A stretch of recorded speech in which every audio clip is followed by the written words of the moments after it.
Assalamualaikum Ustaz. Waalaikumsalam warahmatullahi wabarakatuh. Aku kurang bisa memahami yang sembala aku itu Ustaz. Yang apa itu? Yang sembala aku itu. Iya, iya. Hadis qudsi itu ya.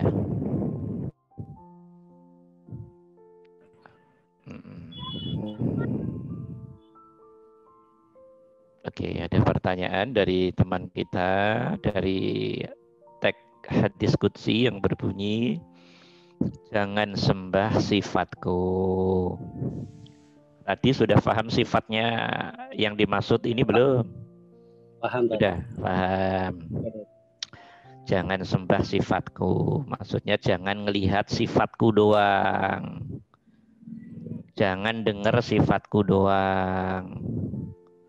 Jangan menikmati, merasakan nikmatku doang, sifatku doang. Tapi hatimu tidak hudur, tidak hadir, tidak sampai, tidak connect pada Allah. Oke? Karena hadirnya zat, hadirnya sifat itu tujuannya untuk mengkoneksikan pada yang punya sifat, yaitu ya Allah itu.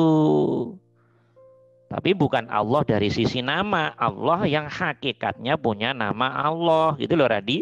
Kalau tulisan Allah itu rak nama atau itu nanti Ar-Rahman, Ar-Rahim, Al-Wadud, Al-Ghafar, 99 Asmaul Husna ditambah satu lafadz Allah, itu rak nama atau namanya. Bukan itu, kamu jangan nyembah nama itu, jangan.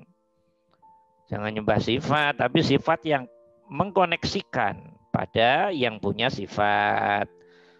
Juga jangan menyembah af'al, tapi yang punya af'al yang kamu lihat, yang kamu sadari, yang kamu rasa, yaitu zat yang bersifat tadi, yang beraf'al. Hatimu harus duduk di sono.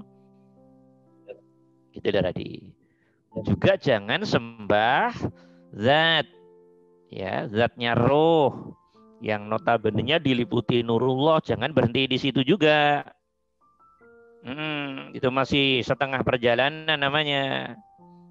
Juga jangan melihat nama. Jadi jangan hanya berhenti pada nama, jangan berhenti pada zatnya, jangan berhenti pada af'alnya, jangan berhenti pada sifatnya.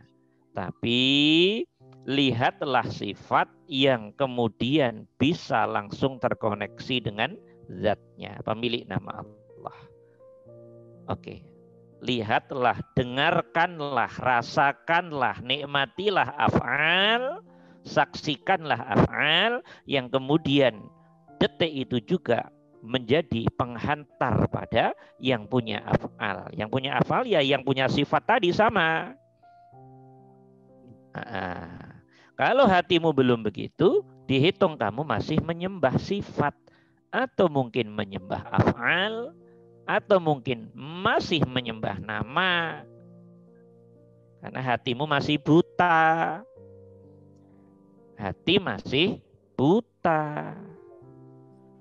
Belum sampai tujuan. Masih berhenti di jalan, gitu loh, ngerti nggak? Nah, kalau hatinya Radi dan teman-teman sudah tidak menyembah, mengabdi, menghadap, menuju, mengimani, meyakini, menyembah sifatnya, af'alnya, ya toh, zatnya, asma'nya, balik menyembah yang punya sifat, af'al, hakikatnya zat, dan yang punya asma'. Berarti dia adalah ghaib menurut indrawi, tapi wujud menurut mata hati. Justru yang wujud itu yang nggak bisa dilihat indrawi. Yang bisa dilihat indrawi hanya pancaran biar kita bisa menangkap yang ghaib, yang hakikatnya yang ghaib itu sejatinya yang wujud. Yang kamu sembah yang ghaib itu. Itulah aku. Aku yang punya sifat. Aku yang punya af'al, aku yang punya zat, aku yang punya nama, yang kamu sembah, yang gaib, yang batin. Adapun yang zahir, biar dirimu bisa sampai kepada yang batin.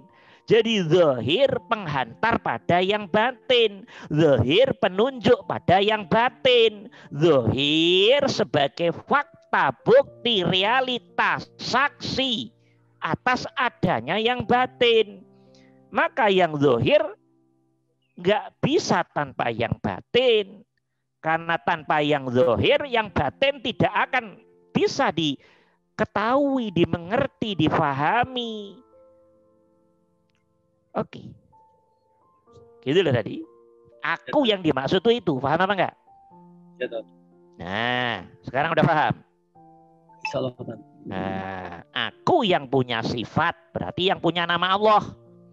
Aku yang punya af'al, berarti yang punya nama Allah, bukan Allah. Bukan Allah dalam pengertian nama tulisan, bukan loh ya? Ya, ya. Nah, aku yang punya nama, aku yang punya sifat, aku yang punya af'al, aku yang hakikatnya zat.